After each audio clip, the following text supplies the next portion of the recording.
director of the Participatory Action for Rural Development Alternatives, PARDA, a non-profit organization, Dr. Michael Wombiogo, says the inability of teachers to share and discuss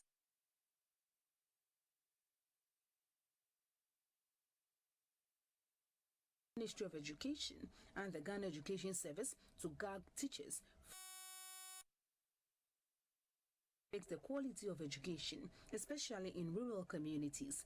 He was concerned about the lack of furniture in some basic schools in the Kassena-Nankana West District and in some schools in the country.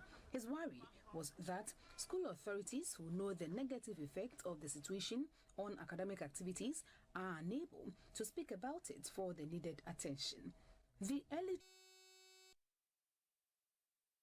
facilities such as lavatories and a spacious playground with recreational facilities for the kindergarten pupils who were hitherto housed in a dilapidated structure, while others sat under trees for lessons. Dr. Michael Wombiogo said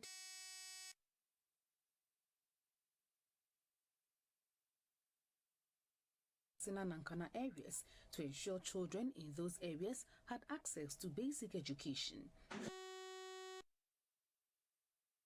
Find out what are their needs in terms of furniture. Why is it that the children are lying on the floor? Whether they have made complaints.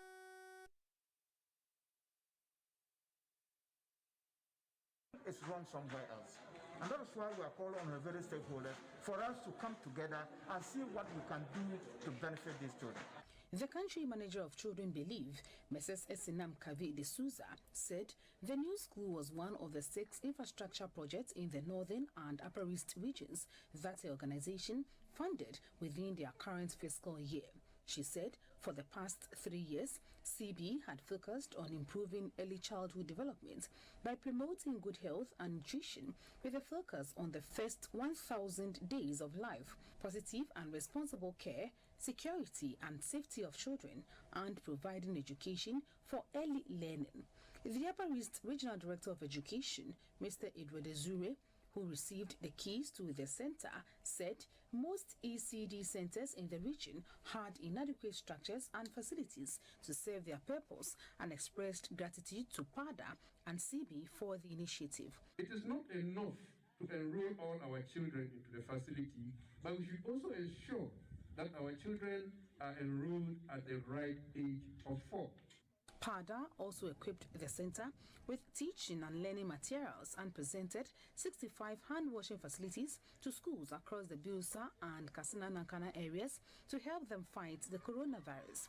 Apart from the facility, PARDA has trained about 200 adolescents on personal hygiene to take care of themselves and 200 pupils on child protection with a focus on sexual reproductive rights.